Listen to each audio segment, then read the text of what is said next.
C'est ça. Je voudrais passer la parole à Vincent Droguet maintenant.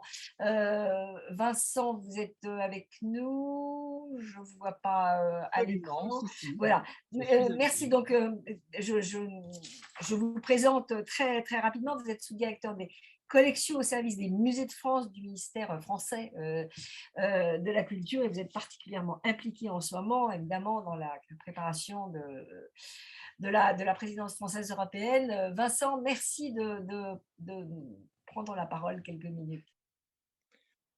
Bonsoir à toutes et à tous. Merci, chère Juliette, de me passer la parole dans ce débat sur la question de l'Europe des musées.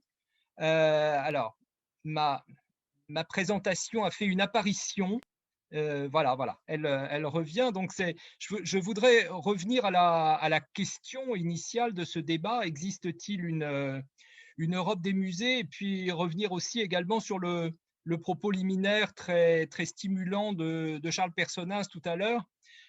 Effectivement, à entendre les deux précédentes interventions, l'intervention de David Vuillot et l'intervention de Bruno Macquart, on peut avoir l'impression, et ce n'est pas qu'une impression d'ailleurs, que cette Europe des musées, elle est déjà faite en quelque sorte, hein, elle est déjà largement construite. Bon, mais malgré tout, il n'existe pas d'Europe, je dirais, institutionnelle des musées. Il n'y a pas de gouvernance européenne, européenne des musées. En revanche, si on peut se poser la question de l'existence d'une Europe des musées, pour moi, il existe depuis longtemps une Europe des collections qui a été façonnée par les très nombreux mouvements des œuvres d'art au sein du continent européen et au gré des événements historiques, au gré des différentes tourmentes historiques que le continent a connues. Si on peut avoir la diapositive suivante, je retiendrai juste évidemment deux épisodes en quelque sorte de ces voyages d'œuvres d'art, de ces voyages un peu intantinés, forcés, n'est-ce pas? L'arrivée des œuvres de la Rome antique au Louvre sous le règne de Napoléon Ier, qui fait l'objet de cette représentation sur un vase de la Manufacture de Sèvres, où on voit l'Apollon du Belvédère, n'est-ce pas, arriver au muséum, arriver au Louvre. Et là, effectivement, il y a eu une grande transhumance, bien sûr, d'œuvres d'art qui est liée à des événements politiques et guerriers. Ces conquêtes de la France révolutionnaire et napoléonienne, justifiées par un certain nombre de penseurs qui prétendaient que c'était à la nation de la liberté, à la nation qui avait inventé la liberté, de concentrer en quelque sorte les manifestations du génie humain. Alors c'est une position qui a été battue en brèche par un certain nombre de philosophes à la même époque, mais qui tout de même a permis en quelque sorte de justifier cette arrivée massive d'œuvres d'art au Louvre qui repartiront pour un certain nombre d'entre elles après la défaite napoléonienne. Et puis la diapositive suivante, le slide suivant, et puis évidemment un épisode tout aussi marquant après la Seconde Guerre mondiale, la récupération par les Alliés d'œuvres d'art pillées en France, et pas simplement en France, pendant le Troisième Reich. On voit ici effectivement des soldats qui ont récupéré des œuvres d'art dans un des dépôts qui était situé au château de Neuschwanstein. Donc dans le premier cas, celui des conquêtes révolutionnaires et napoléoniennes, c'est une justification par une libération du patrimoine. Là, c'est en quelque sorte le droit du plus fort qui s'était imposé pendant quelques années et avec ensuite un souci de récupération et de restitution de ces œuvres. La suivante, s'il vous plaît. La, les collections continuent bien sûr aujourd'hui à voyager, mais heureusement beaucoup plus pacifiquement et à témoigner encore de cette Europe des collections. C'est le cas par exemple de l'exposition qui s'est ouverte il y a peu à Milan, une exposition consacrée justement au Grand Tour, à ce grand tour que faisaient les amateurs d'art au XVIIe et surtout au XVIIIe siècle, particulièrement en Italie, mais pas seulement en Italie. Et cette exposition du Grand Tour, c'est une exposition qui se revendique comme une évocation de la logique de construction d'une Europe artistique et culturelle à travers la visite des grandes collections. C'est-à-dire que ces collections sont structurantes d'une Europe artistique et culturelle. Et l'ambition de cette exposition est bien affichée dans ce sens. Les collections, naturellement, elles continuent largement à circuler. La suivante, s'il vous plaît, avec des projets entre deux pays. C'est le cas, par exemple, en ce moment, d'échanges culturels extrêmement importants par le biais d'expositions, par le biais de circulation d'œuvres entre la France et la Grèce, avec l'exposition qui s'est ouverte il y a peu au musée du Louvre, Paris-Athènes, naissance de la Grèce moderne de 1675 à 1919. Et puis, en contrepartie, le slide suivant,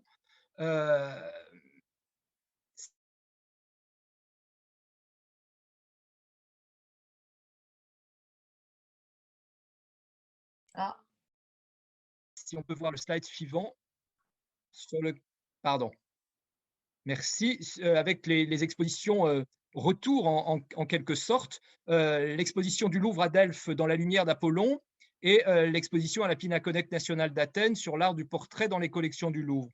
Donc cette circulation des collections, elle tient une place évidemment extrêmement importante dans la vie des musées, dans la collaboration entre les musées et dans la vision, dans une certaine vision de cette Europe de la culture et des collections.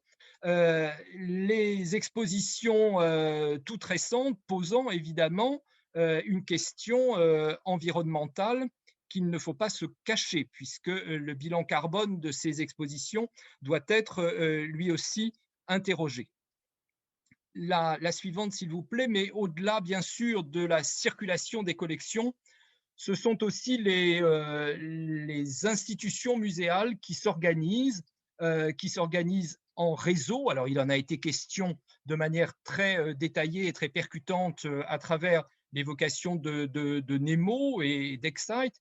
Les réseaux européens de musées jouent un rôle de plus en plus important dans la vie des musées eux-mêmes. J'en prendrai juste un exemple ce soir, l'exemple de réseau en quelque sorte plutôt informel autour des musées d'art médiéval, qui est un réseau fondé en 2011 et qui regroupe le musée de Cluny, évidemment, à Paris, le musée de l'œuvre de Strasbourg, le Palazzo Madama de Turin, le musée national du Bargello à Florence, le musée Schnütgen à Cologne, le Museo épiscopal de Vic en Catalogne, le Muséum Mayer-Vandelberg à Anvers et le Muséum Catharinenkoven à Utrecht. Et l'animation de ce réseau des musées d'art médiéval consiste notamment dans l'organisation d'expositions communes, dans le fait de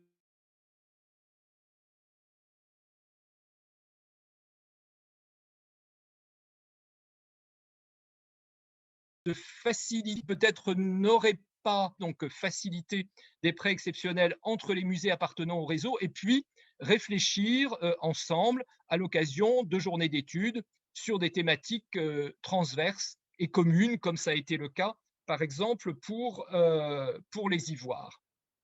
La suivante, s'il vous plaît.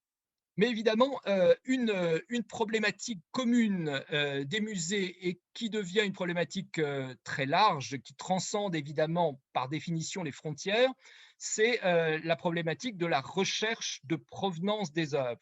Recherche de provenance des œuvres dans laquelle le ministère de la Culture est évidemment très impliqué, et singulièrement le service des musées de France, avec notamment un travail qui est effectué en lien avec l'Institut national d'histoire de l'art, la suivante, s'il vous plaît, avec plusieurs axes de recherche, notamment à travers un séminaire intitulé Parcours d'objets, qui permet une étude des provenances des collections d'art extra-occidentales, puisque de nombreux musées soit sont consacrés effectivement à des collections d'art extra-occidentales, soit possèdent de manière, je dirais presque un peu marginale, à côté d'une collection occidentale, des pièces d'art extra-occidentales, avec évidemment une problématique bien particulière pour les gestionnaires de ces collections.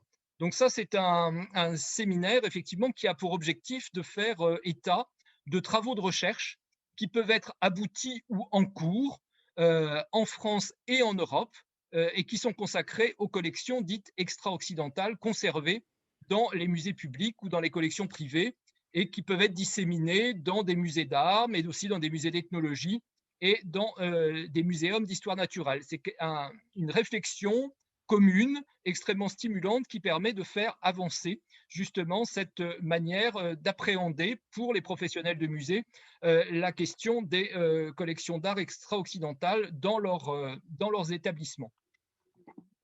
Et puis, tout récemment, encore en lien avec cette question des provenances, qui est évidemment une question essentielle pour les musées maintenant, le lancement par l'Institut national d'histoire de l'art, tout récemment, puisque c'était vendredi dernier, du répertoire des acteurs du marché de l'art en France sous l'occupation, période 1940-45, la base dite RAMA, qui est un programme de recherche franco-allemand mené à l'Institut national d'histoire de l'art en collaboration avec la Technische Universität de Berlin. Donc cette base est en ligne depuis tout récemment et les notices de cette base reconstituent des trajectoires des hommes et des œuvres pendant cette période et qui mettent en évidence des réseaux complexes par lesquels les œuvres ont transité. Alors c'est évidemment un outil exceptionnellement utile et intéressant évidemment pour les musées, pour tous ceux pour les historiens qui s'intéressent à la destinée des œuvres pendant cette période particulièrement troublée et qui a été une période effectivement de grands bouleversements de la destinée de beaucoup d'œuvres. Je pourrais également évoquer une coopération, elle aussi relativement récente, une coopération franco-allemande concernant la recherche de provenance sur les collections acquises dans un contexte colonial. Mais là, je pense que David Vuillaume m'en parlerait mieux que moi, puisque je crois qu'il est partie prenante, effectivement, dans ce projet. Je voudrais terminer avec le dernier slide, s'il vous plaît.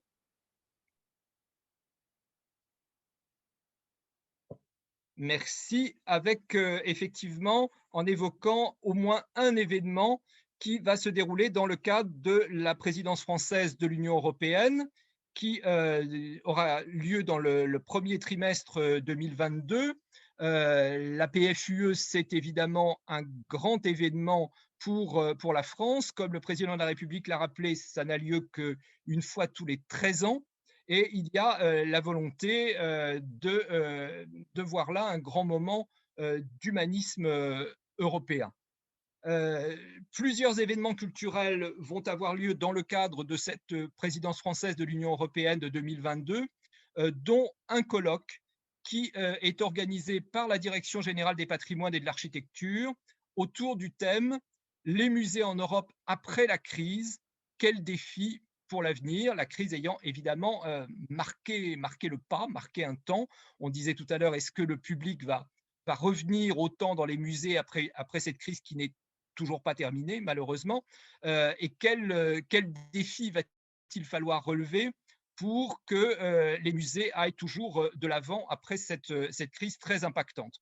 C'est un colloque qui va se tenir les 3 et 4 mai 2022 au Centre Pompidou et qui va faire intervenir des directeurs de musées et des responsables d'administration centrale des musées appartenant aux différents pays de l'Union européenne. Et ça, il nous a beaucoup tenu à cœur quand on a commencé à préparer ce colloque, qu'il y ait la plus vaste représentation possible des pays de l'Union européenne.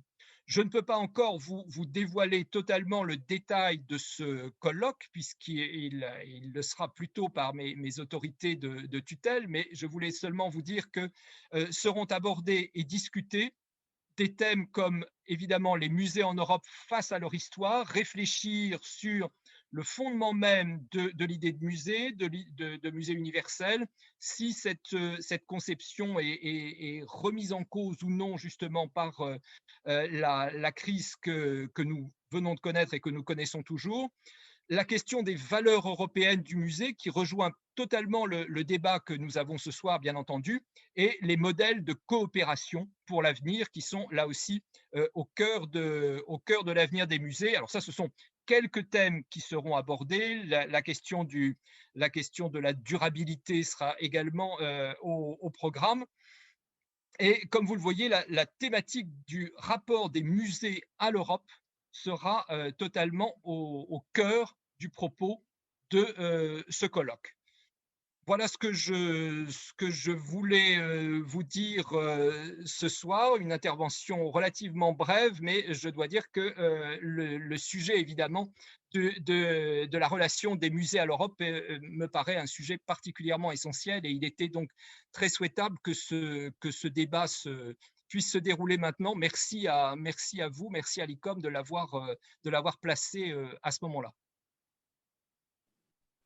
Merci, cher Vincent, de cette intervention. Vous nous dites beaucoup de choses et vous nous dites ce que vous pouvez nous dire sur ce fameux colloque. Tout le monde en a probablement retenu la date et j'espère qu'un certain nombre de conclusions du débat qui se tient en ce moment même pourront être présentées lors de ce colloque également. Je propose parce que ça va dans le droit fil de ce que vous venez de dire, qu'on mette en ligne maintenant la vidéo que Luis Raposo, elle est très courte, elle dure 2 minutes, que Luis Raposo avait enregistrée pour donner sa perception, sa conception des musées européens. Il n'est plus avec nous, vous l'avez compris, mais il a fait l'effort de nous mettre quelques messages sur une vidéo et je crois que ça vaut le coup de l'écouter maintenant.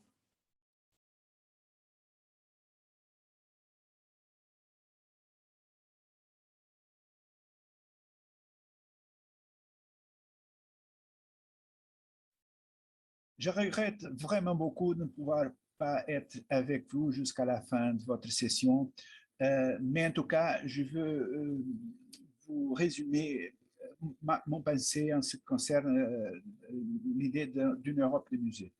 À part les numéros, les 40 plus de 40 000 musées qui sont dispersés en toute Europe, ce qui vraiment fait peut-être l'originalité de nos musées, c'est qu'ils représentent en général une sorte de landmark, d'icône identitaire de notre continent. Les gens ne viennent pas en Europe pour se balader à des Luna Park, à des thematic parks.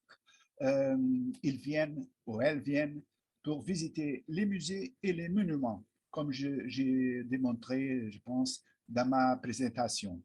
Nos musées sont avant tout nos collections. Et c'est de cette base-là qu'on doit partir pour faire du social, pour générer de l'économie, tout ce que vous voulez. Mais sans avoir priorité aux collections et à tous les savoirs qui y sont concernés, bien sûr l'inventaire, l'étude, la recherche, l'éducation, la dispersion, les expositions, tout ça, sans avoir ça en tête en tant que centrale au musée, on ne peut pas survivre à long terme comme on a déjà survécu depuis la Révolution française. Un peu, en somme, les musées sont des outils à générer de la citoyenneté, de la citizenship. Et c'est comme ça qu'on doit les concevoir d'un avenir. L'avenir sera bien sûr très différent du présent, comme toujours. On a beaucoup en Europe à apprendre avec les autres continents, par exemple, la dimension communautaire des musées, elle est beaucoup plus développée en Amérique latine qu'en Europe, et on doit l'apprendre avec les autres, mais on ne doit pas jeter le bébé avec l'eau du bain. C'est-à-dire, les musées n'auront pas d'avenir que qu'ils se maintiennent comme des musées. Des centres, bien sûr, sociaux au service de la société, de la communauté, mais axés sur ces collections et le savoir qui découle des collections. Merci beaucoup et bonne soirée.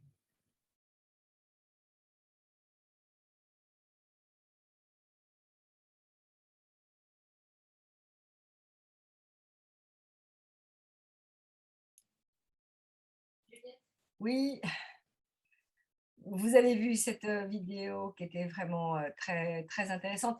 Alexandre, je te laisse reprendre la modération pour la 3e séance. Absolument, c'est une vraie Eurovision des musées ce soir. Voilà, depuis la Belgique, bonsoir, comme on dit en général à la télévision. Effectivement, nous avons vu un certain nombre, nous avons entendu et vu un certain nombre d'intervenants nous parler de cette Europe des musées, plus vue de manière organisationnelle ou de manière un peu officielle.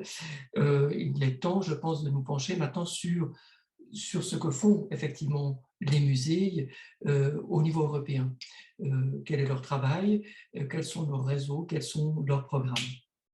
Et une des premières présentations va être faite par Michael Mohamed du MUSEM. Il est responsable des relations internationales. Donc le MUSEM, pour rappel, pour nos collègues, c'est le musée des civilisations européennes et de la Méditerranée. Donc, quelque part, l'Europe conçue non comme une île, mais comme une entité qui communique avec le reste du monde et en particulier le Sud. Je ne sais pas, monsieur, si vous êtes là. Je suis là, garde à vous. Ah voilà, et ben voilà, splendide. C'est comme France, par contre, si vous avez une présentation, qui va la partager. Mon témoignage sera sans présentation PowerPoint. Je vous remercie de votre invitation à témoigner de notre stratégie européenne au MUSEM, vous l'avez rappelé, au Musée des civilisations de l'Europe et de la Méditerranée, où notre mission est donc de questionner cette aire géographique. Nous avons un tropisme méditerranéen qui est peut-être plus important.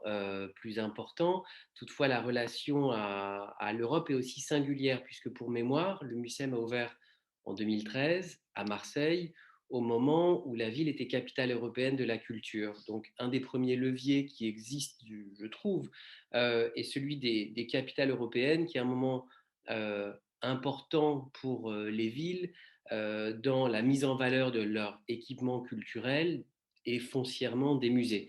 Donc, dans le cas du MUSEM, c'est assez évident. Le projet de ce musée a été relancé avec la candidature à la capitale, et donc la relation est très, très liée. Je voudrais juste, avant de rentrer dans le détail de notre stratégie européenne, revenir sur la compétence culturelle de l'Union européenne. Donc, ça a été évoqué par certains des collègues, notamment par Bruno Macquart. L'Union européenne n'a pas de compétence à proprement parler, c'est-à-dire la culture n'est pas une compétence communautaire. Donc, j'ai repris les termes de l'article 167 du traité sur le fonctionnement de l'Union européenne. Je vous en offre une seule phrase seulement, soyez sans crainte, et qui dispose, en son article 167, que la Commission vise à encourager la coopération entre États membres et, si nécessaire, appuyer ou à compléter leur action. Donc, c'est assez important de voir que la Commission européenne et l'ensemble des financements portés par l'Union européenne sont seulement des financements d'appui et pas de substitution, comme on peut le voir dans certaines politiques communautaires classiques, l'agriculture par exemple, ou etc. Donc, il existe plusieurs leviers. Donc, on a parlé rapidement des capitales européennes de la culture, des journées européennes du patrimoine, du label européen patrimonial également. Et je vous donne juste quelques chiffres. Le programme souverain, enfin le programme phare de financement de la culture de l'Union européenne, c'est évidemment Europe Créative, on en a parlé. Et Europe Créative, c'est seulement 31% pour la culture, 56% pour les médias et 13% pour l'entrepreneuriat culturel. Le programme, c'est 2,2 milliards pour la période 2021-2027. Et je vous donne le dernier chiffre de ce témoignage, ce qui fait à peu près 314 millions par an par pays, puisque c'est divisé par 27. Donc ça répond à la question tout à l'heure de Nadjet sur, finalement, je ne sais pas vous dire quel pays est le bénéficiaire de fonds européens, mais je peux tout de même vous dire que ça fait 314 millions par an et par pays sur la période 2021-2027. C'est peu, toutefois, on a trouvé au MUSEM que c'était un outil qui était finalement pertinent pour bâtir un réseau européen. Et donc, on a eu une stratégie d'abord de petits pas. À partir de 2014, on a participé à un programme Europe créative de grande échelle qui était consacré à la question de la citoyenneté au sein des musées d'ethnographie et au sein des musées de société. C'était un programme qui rassemblait 12 musées européens, plutôt Europe du Nord et Europe centrale. Et pour un musée comme le MUSEM, qui venait d'ouvrir en 2014, ça nous permettait de rejoindre un réseau. Donc pour nous, le premier pas dans une Europe des musées a été d'intégrer ce réseau à travers l'outil d'Europe créative. C'est un projet donc, qui durait de 2014 à 2018, qui était porté par le Weltmuseum de Vienne en Autriche, qui était un projet de 3 millions d'euros sur lequel nous avons récolté, entre guillemets, seulement 45 000 euros. Mais ça nous a surtout permis d'avoir un espace critique de travail extrêmement qualitatif que nous n'aurions pas eu autrement. Donc oui, nous n'avons eu entre guillemets que 45 000 euros. Toutefois, nous avons immédiatement pu nous mettre au travail avec 12 musées européens avec lesquels, a priori, même si nous avons des relations cordiales et de bons camarades, nous n'aurions pas pu travailler. En 2018, à la fin de ce projet, nous avons participé à l'appel, qui est un appel assez léger de l'année 2018, année européenne du patrimoine. Et là encore, nous avons été sollicités par des partenaires danois dans un attelage qui était assez étonnant, qui rassemblait des Danois, des Chypriotes et des Belges pour questionner la relation entre l'art contemporain et le patrimoine, et comment finalement l'art contemporain s'inspirait du patrimoine, le prenait, enfin l'utilisait, etc., comme un matériau brut. Et ce que nous a offert, là encore, cet appel à projet européen qui était très souple dans ses modalités pratiques, c'était de travailler avec des partenaires assez étonnants, enfin un chypriote, un danois, un belge et un français, pour questionner le patrimoine et l'art contemporain. Ça donne quand même des choses assez explosives. Et là encore, financièrement, entre guillemets, l'opération n'était pas très rentable, puisque pour le MUSEM, c'était seulement 52 000 euros sur un projet à 350 000. Mais là encore, ça nous a permis, avec ce dispositif léger, de bâtir un espace critique de travail avec des partenaires européens. On a participé, je ne vais pas égrener l'intégralité des projets auxquels on a participé, laissez-moi encore vous en citer deux et demi peut-être. On a parlé très brièvement du programme Erasmus+, qui permet la mobilité de professionnels. Là encore, c'est un dispositif très léger qui nous a permis de travailler avec des Grecs, des Italiens et des partenaires allemands. Et puis, on s'est dit finalement qu'après 5 ans de projets européens et de participation à des projets européens, le cœur de notre stratégie européenne passait vraiment par l'outil de la Commission. Donc, nous nous sommes décidés à aller plus avant, à participer à un deuxième projet de grande échelle qui s'appelle Taking Care, qui là encore était porté par le Weltmuseum de Vienne, qui cette fois-ci était consacré à la notion de protection et de soins des minorités, de protection des collections, d'inclusion de communautés qui sont les plus éloignées de la culture. Donc ce programme court encore de 2019 à 2023. Et là, donc, on a fait un saut qualitatif. C'est, je crois, ce que disait encore Monsieur Macquart. Ce qui est le plus dur, c'est le premier projet. Le sixième, effectivement, est beaucoup plus souple à développer. Donc là encore, ça nous a permis de travailler avec 12 partenaires européens de pays différents et cette fois-ci d'avoir un financement européen direct de 155 000 euros. J'en viens au dernier projet que nous avons déposé l'année dernière. Nous avons estimé que nous avions peut-être une stratégie qui était assez mature et une équipe qui commençait à se constituer et je crois aussi une vraie pédagogie a été faite en interne. Et peu à peu, nous avons découvert que ce n'est pas l'Union européenne qui va financer nos projets. Nous avons un projet d'exposition révolutionnaire et tiens, la Commission va le financer. Non, pas du tout. C'est-à-dire que nous avons appris à mieux prendre en compte les appels, les critères de la Commission. Certains correspondent à nos stratégies, d'autres pas. Et nous avons bien plus européanisé notre programmation que chercher des financements européens. Et je crois que c'est quand même quelque chose, enfin David, tu l'as évoqué, mais c'est quelque chose de vraiment important dans l'utilisation de cet outil de financement de la Commission. Ce n'est pas des financements, c'est un mode opératoire, c'est un espace de travail autour de critères que la Commission a fixés. Donc, dernier projet européen qui est celui de la maturité en quelque sorte, nous avons décidé d'être chef de file d'un projet européen de grande échelle sur la période 2020-2024 qui sera consacrée à la ville d'Alexandrie en Égypte et comment la ville d'Alexandrie a nourri, alimenté les imaginaires urbains en Méditerranée et en Europe. C'est un projet donc, qui durera 4 ans, là encore de grande échelle, de 3,8 millions pour lequel le MUSEM reçoit 750 000 euros qui nous a permis de recruter 2 collaborateurs dédiés spécifiquement à ce projet. Et c'est les derniers pays que je cite, mais vu que je suis assez fier de ce projet, j'ai envie de partager ça avec vous, avec la Belgique, l'Italie, la Grèce, le Danemark, Chypre, Malte, Londres, Le Caire, Alger, Tunis. Et c'est vraiment un projet qui pour nous compte parce que, comme je vous le disais, les choses se sont faites assez progressivement.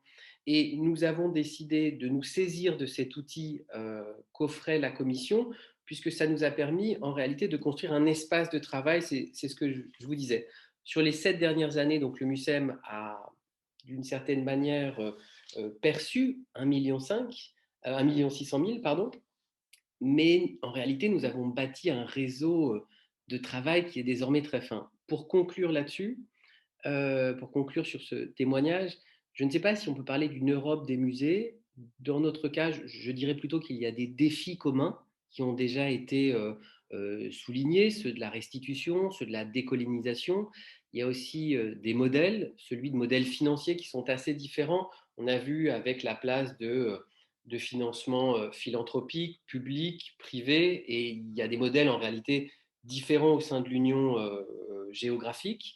Et puis il y a aussi une relation au public qui est très différente d'un pays à l'autre, puisque vous le savez, là encore, la notion de communauté n'est pas la même en Suède qu'au Danemark, qu'en France et qu'en Italie. Je crois en réalité, je ne sais pas s'il y a une Europe des musées, mais je crois qu'il y a des outils européens pour les musées. Donc vous voyez, on est assez convaincu de l'intérêt des programmes européens. Dans le cadre de la présidence française et de l'ICOM, je crois que ce serait intéressant de rappeler les critères de ces projets européens. Et c'est peut-être là-dessus que nous pouvons avancer ensemble. C'est qu'aujourd'hui, seulement 20% des financements européens sont éligibles pour des partenaires extra-communautaires. Cette proportion a été revue à la hausse. Toutefois, ça signifie que la Commission ne finance que des projets avec des partenaires européens. Je trouve dommage, et en tout cas une évolution de mon point de vue, et je vous parle d'une périphérie de l'Europe, puisque nous sommes à Marseille et c'est déjà une frontière, je trouve que c'est peut-être dommage et que nous avons une responsabilité, a fortiori avec les Covid, où les mobilités se sont réduites et où les coopérations internationales se sont réduites pour des raisons évidentes. Ce serait intéressant que les financements européens, spécifiquement celui d'Europe créative d'ailleurs, et des critères beaucoup plus souples et beaucoup plus inclusifs avec la Méditerranée et le voisinage proche, plutôt que les programmes qui existent, qui sont ceux de coopération. Or, en Méditerranée, on n'est pas en coopération, on est en partenariat. Les mots comptent. Et peut-être un dernier mot. Je crois que ce qu'il y a d'intéressant pour des musées européens, c'est de se positionner comme un espace critique, comme un espace ouvert, un espace horizontale et d'être, j'ai travaillé assez longtemps aux affaires étrangères, donc les mots comptent, et plutôt que d'être dans une logique de rayonnement culturel, être avec l'ensemble de nos coopérations européennes, être dans une logique d'irrigation et dans quelque chose de beaucoup plus horizontal et de beaucoup plus respectueux de chacun des partenaires, quel que soit son modèle financier, son modèle de partenariat. Je vous remercie. Je crois que votre micro est coupé, Alexandre. J'ai une souris qui fonctionne très mal. Merci beaucoup, Michael, pour cet exposé et, très riche et surtout très impressionnant des partenariats justement de coopération menés par le MUCEM. Vous le dites très bien, en réalité, les fonds européens sont là pour faire en sorte que les institutions coopèrent entre elles, même si ça permet ensuite évidemment d'engager des collaborateurs. Mais le but premier, effectivement, de beaucoup de programmes européens, c'est de faire coopérer des institutions culturelles de manière large, les musées en particulier aussi. Votre intervention suscite beaucoup de questions, va provoquer peut-être beaucoup de questions, mais comment travailler avec le reste du monde, quelque part faire irriguer, et non pas rayonner, comme vous l'avez dit, les compétences européennes, les compétences des professionnels des musées européens, peut-être avoir avec justement les partenariats de l'Union européenne, avec d'autres blocs géographiques, mais qui en général sont des partenariats essentiellement économiques. Peut-être qu'il y a la matière à creuser, peut-être pour Nemo, de mettre un volet systématiquement culturel ou patrimonial dans ces partenariats, que ce soit avec l'Asie, l'Amérique latine, l'Afrique, par exemple. Merci beaucoup en tout cas. Nous allons passer à la prochaine présentation de la part de Pia Müller-Tam, qui est directrice de la Kunsthalle de Karlsruhe. À cet égard, j'aimerais rappeler une exposition que la Kunsthalle a fait en 2020 et qui questionnait justement le rôle des musées en temps de Covid et surtout le rôle des musées au sein de nos sociétés, puisque seul était resté, et on l'a rappelé précédemment, seul était resté ce qui était essentiel. Et David le disait, bon, des musées, dans la plupart des cas, n'ont pas été considérés comme essentiels. Fort heureusement, en Belgique, ça n'a pas été le cas, ils ont pu rouvrir très vite. Ce n'est pas peut-être une question de méconnaissance, mais plus de contact direct avec les responsables politiques qui a permis justement une réouverture très rapide. Mais donc, la Kunsthalle de Karlsruhe a fait cette exposition en posant la question, les musées sont-ils système-relevant? Sont-ils vraiment pertinents par rapport à notre système social? Pia, la parole est à vous. Bonsoir, merci beaucoup. J'aimerais vous présenter un exemple pour une coopération européenne que nous avions mise en œuvre en 2015 et 2016. Ce projet est une coopération entre la Kunsthalle Karlsruhe en Allemagne, le Musée des Beaux-Arts de Lyon et les Scottish National Galleries d'Édimbourg. Karlsruhe a pris l'initiative de cette coopération dans un esprit d'engagement pour l'Europe. Et je suis désolée que je ne peux pas présenter les images des expositions. C'est simplement à cause des droits d'image. La Kunsthalle Karlsruhe est un musée véritablement européen. Son origine remonte à la seconde moitié du XVIIIe siècle. La margrave Caroline Louise de Bade, qui était une femme savante des Lumières, avait dans son temps rassemblé de nombreuses peintures dans son cabinet personnel.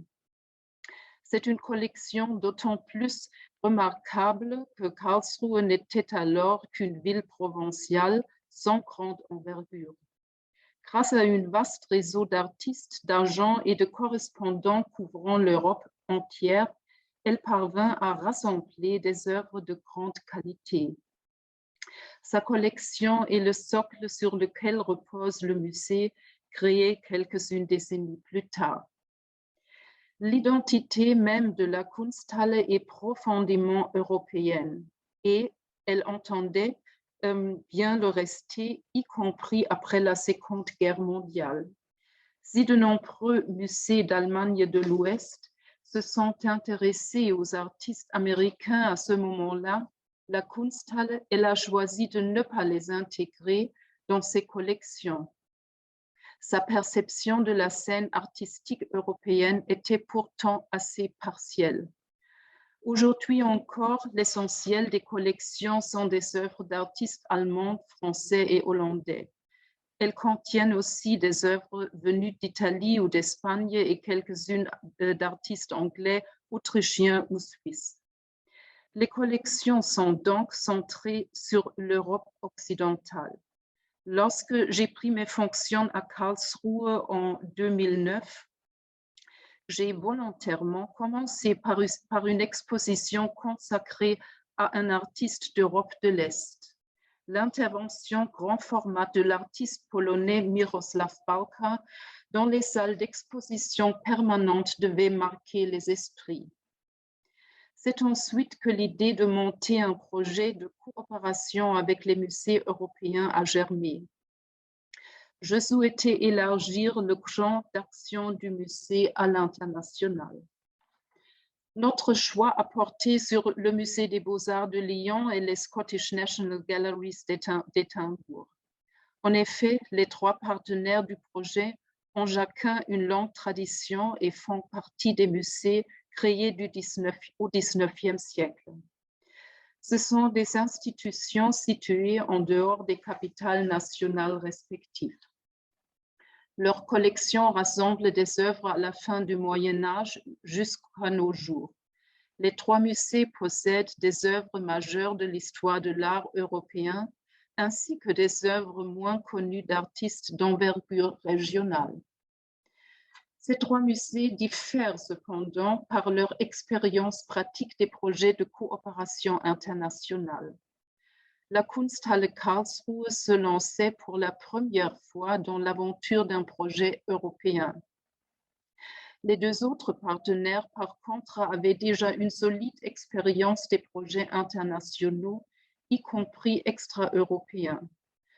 Fort heureusement, ils ont accepté sans hésiter de participer à cette coopération trinationale. Ce projet a obtenu un financement de l'Union européenne par les biais du programme cadre Creative Europe. Notre dossier s'inscrivait dans le volet projet de coopération à petite échelle. Pour résumer, au moins 3 institutions culturelles situées dans 3 pays de l'Union européenne.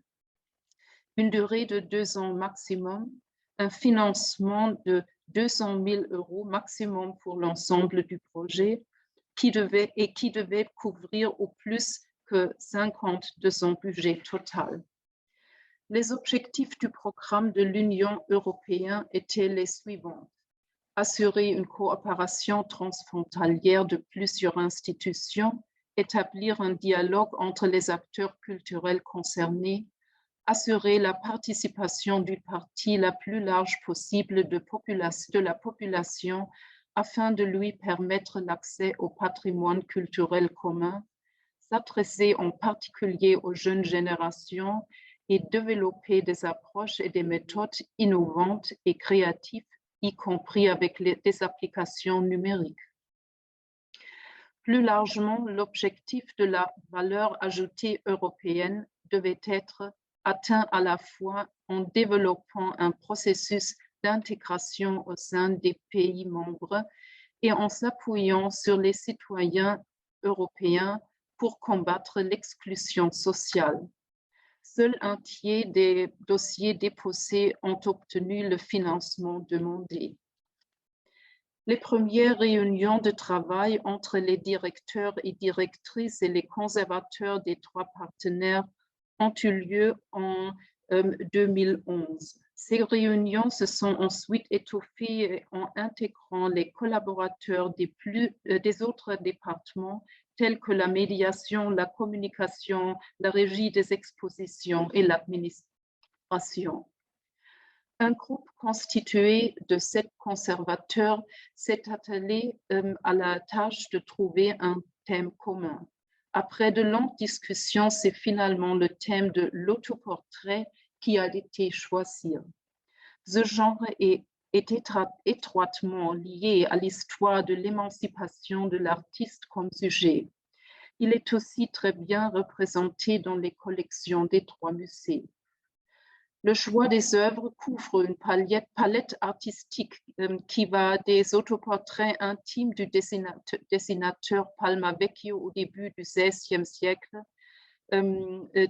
jusqu'à l'automise en scène du très extroverti artiste chinois Ai Weiwei sur l'Internet.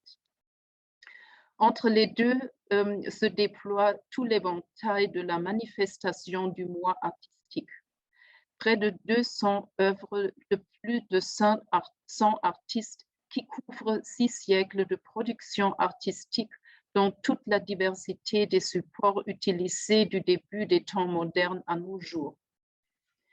4 années de préparation ont été nécessaires pour monter les 3 expositions qui présentaient un grand nombre d'œuvres en commun dans chaque des musées. Ces dernières ont également apporté leur propre perspective avec un choix individuel d'œuvres intégrées dans leurs expositions.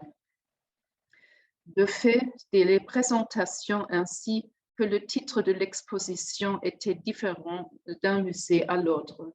Autoportrait, Ich bin hier, littéralement je suis là, et Facing the World. Les autoportraits issus des 3 collections n'ont pas été présentés dans un ordre chronologique. Au contraire, l'histoire de l'art de ce genre était abordée comme un ensemble de points de jonction qui tissent la toile du réseau européen de l'art. Le catalogue des expositions a été publié dans les 3 langues. Le site Internet commun est toujours actif et accessible dans les 3 langues. Une œuvre médiatique à 2 volets a accompagné les expositions dans chaque des 3 villes-étapes. Flick EU et Flick EU Mirror a été conçu par des collègues du ZKM de Karlsruhe, le Centre pour l'art et des médias. Le fil des expositions, une véritable galerie digitale de portraits européens, s'est constituée. Ces photos prises dans les expositions ont été présentées à la fois dans les musées et sur Internet. C'est ainsi que les visiteurs sont devenus eux-mêmes un élément de l'exposition.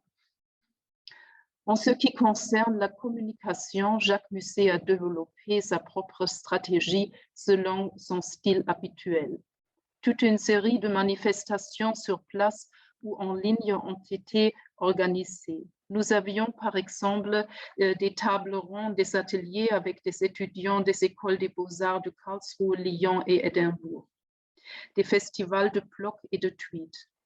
En tout, plus de 126 000 personnes ont visité les expositions, dont 33 000 pour la première étape à Karlsruhe, 70 000 à Lyon et 22 000 à Édimbourg.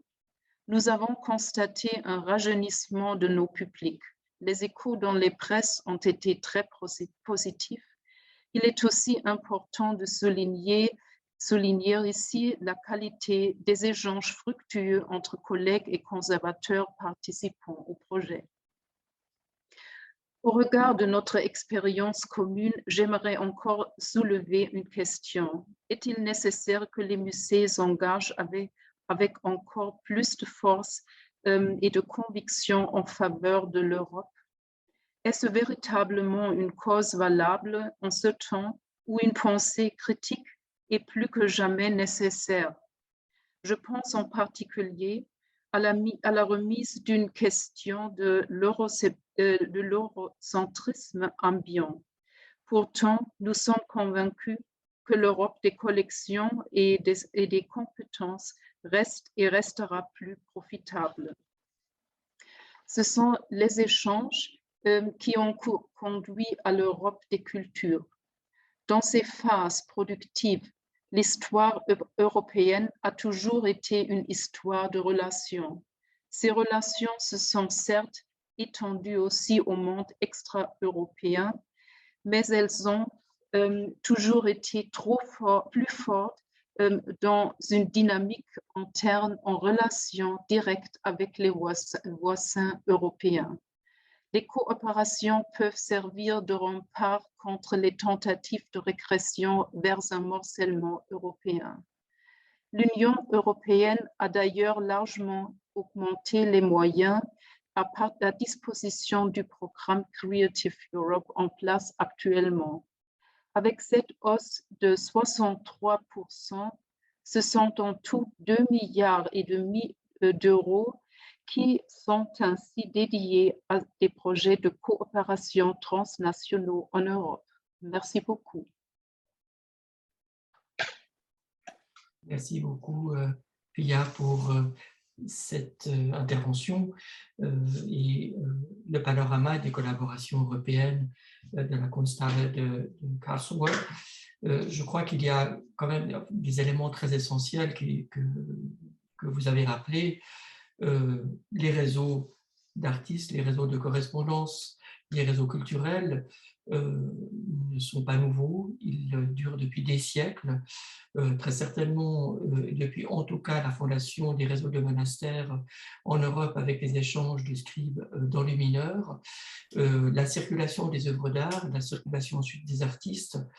Et c'est un peu, en partie peut-être pour répondre à une des questions du chat au début, y a-t-il une Europe de la culture ? Je pense qu'en tout cas historiquement on peut le dire.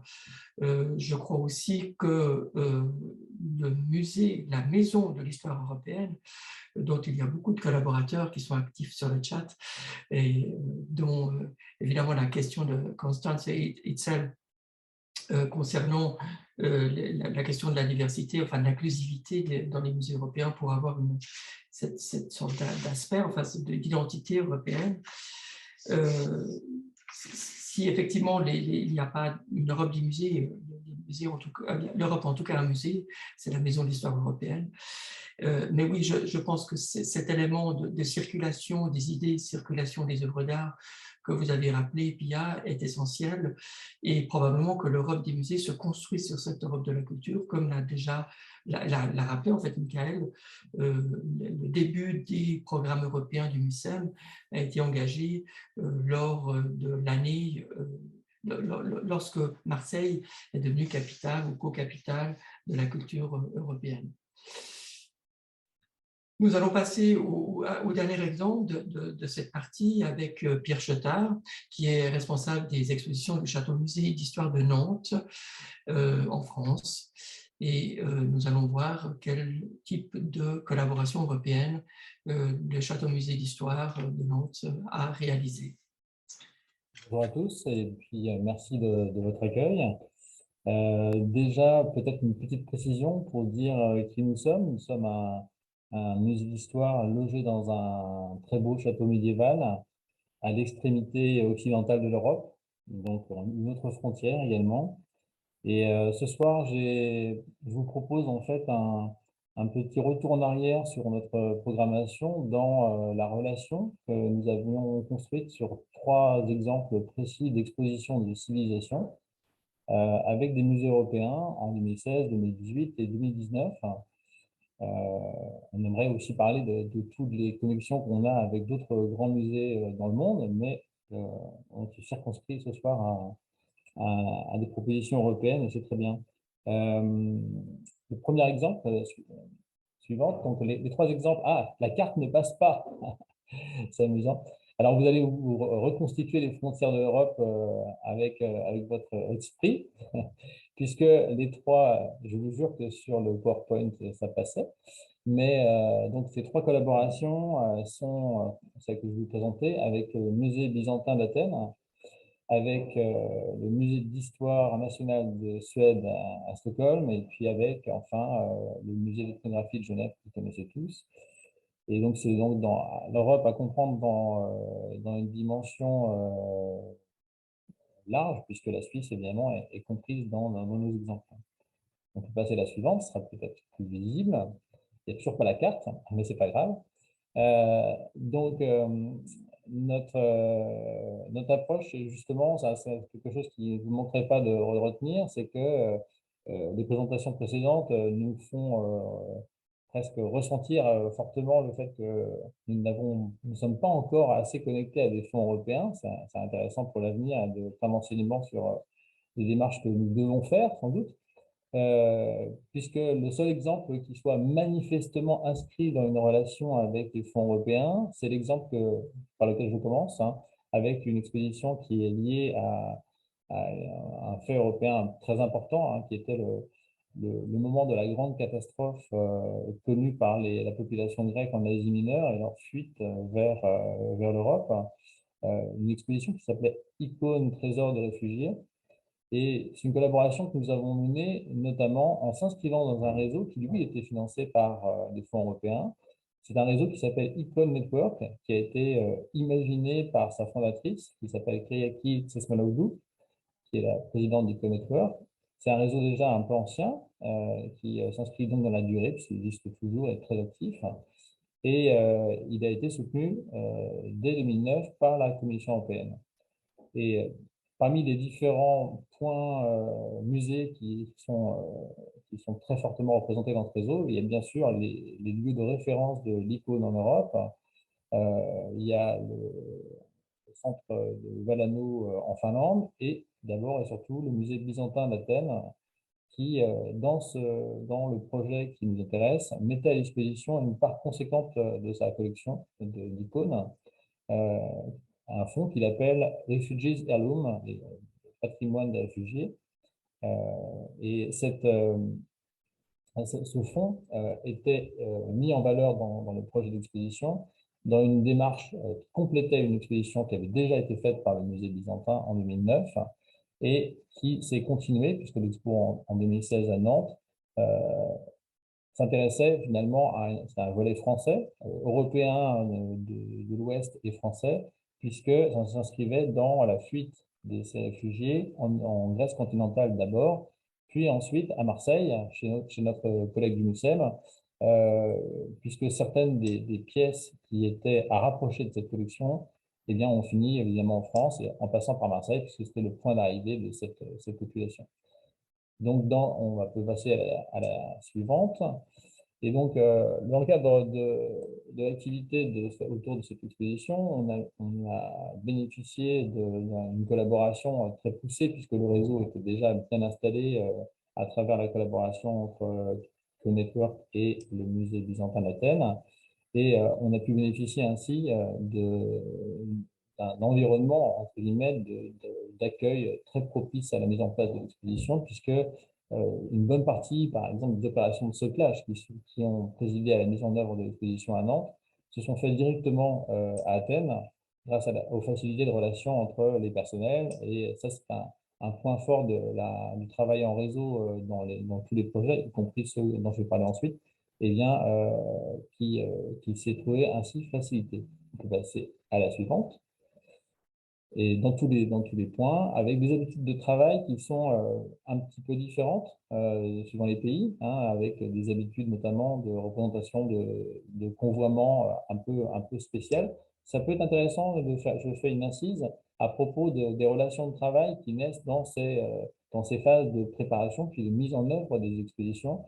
Et à travers un exemple qu'on a pu connaître en Colombie, là, je sors de l'Europe, avec le croisement avec des agents qui viennent pour la constatation d'objets ou pour accompagner l'exposition au moment de son lancement, eh bien, l'habitude prise par certains musées d'Amérique du Sud de mixer les populations de convoyeurs de façon à ce que les équipes travaillent en commun dans différentes phases du projet, y compris au moment du convoiement. C'est une habitude extrêmement intéressante, peut-être à répliquer plus souvent. Je ne sais pas si les collègues pratiquent cela souvent.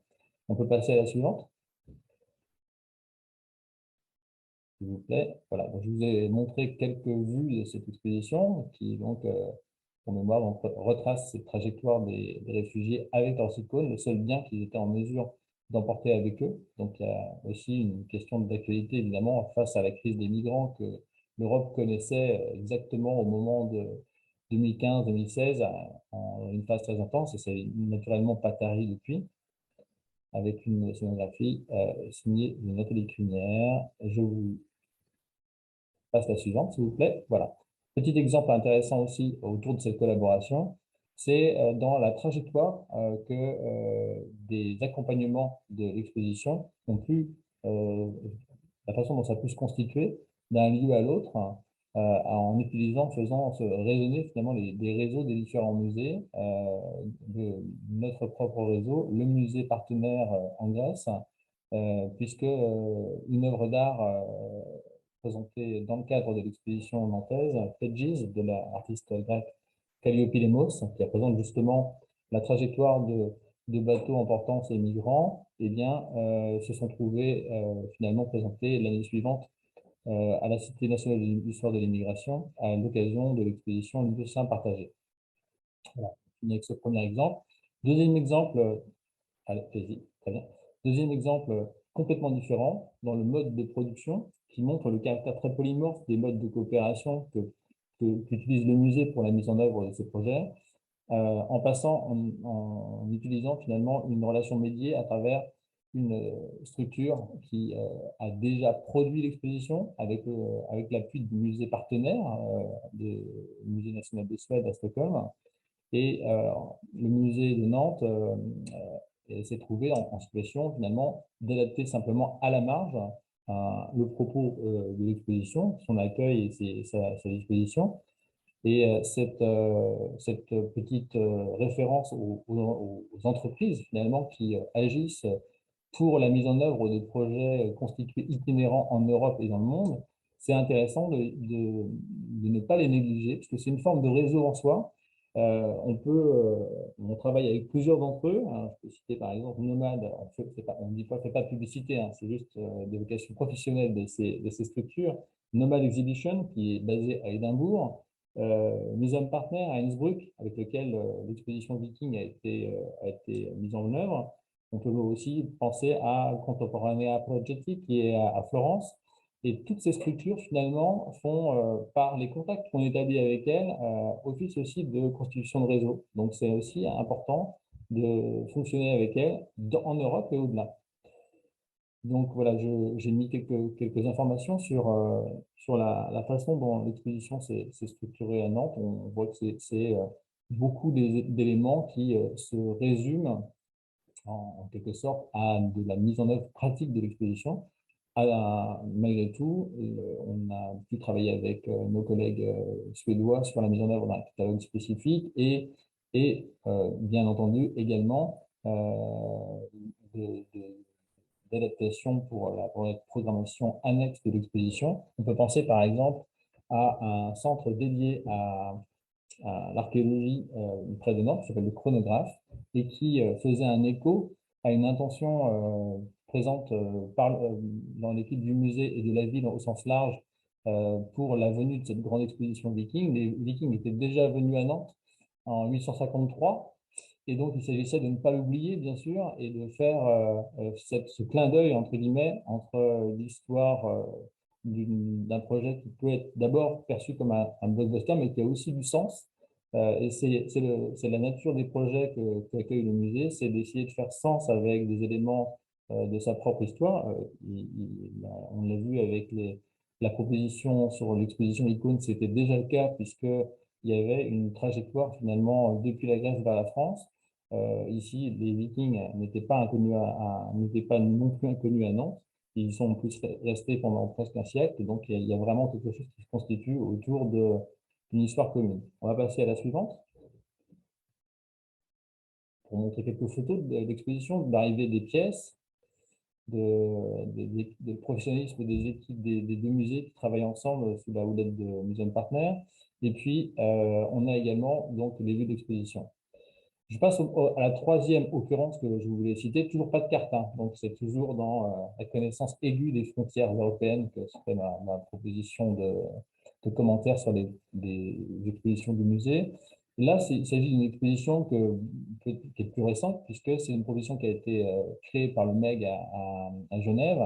Et donc, le principe, c'était véritablement de reconduire le propos d'une exposition existante en la reproduisant complètement et en intégrant le concept scénographique imaginé par le MEG pour la réalisation de son exposition, en l'adaptant sous le contrôle du MEG pour répondre finalement au même objectif de regard sur les collections extra-européennes. Donc, il y a vraiment une connivence entre les musées. Il y a beaucoup de cela dans la relation entre le MEG à cette occasion et le Musée d'Histoire de Nantes. Une coopération qui s'est faite très finement, aussi bien dans la mise en œuvre du projet scientifique qui a pu se répliquer sous le contrôle du commissariat de Boris Dassio et de son équipe, et puis naturellement dans la mise en œuvre pratique de l'exposition autour de la scénographie suisse de l'agence qui l'avait imaginée.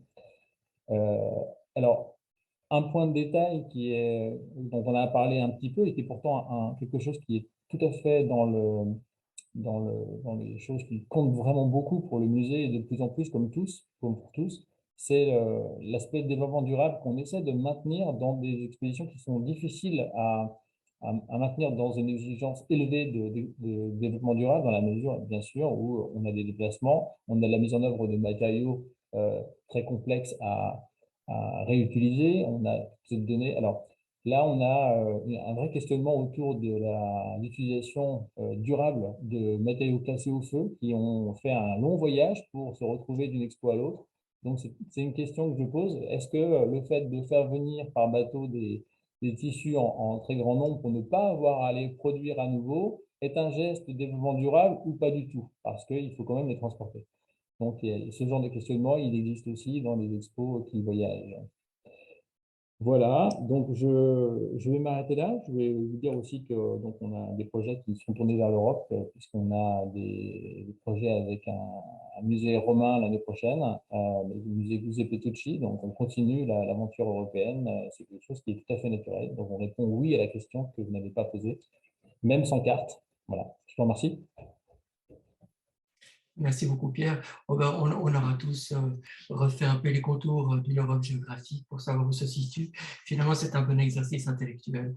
Exemple très intéressant, mais surtout qui répondent en partie à une des préoccupations de Thierry Niambé au début, à savoir est-ce que des musées se préoccupent des migrants, des migrations.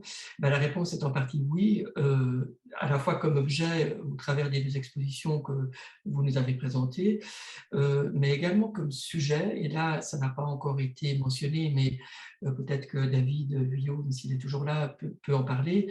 L'Allemagne a eu un grand programme d'intégration, enfin, ou de demande auprès des communautés immigrées pour qu'ils puissent présenter des expositions ou des objets dans des musées selon leur point de vue.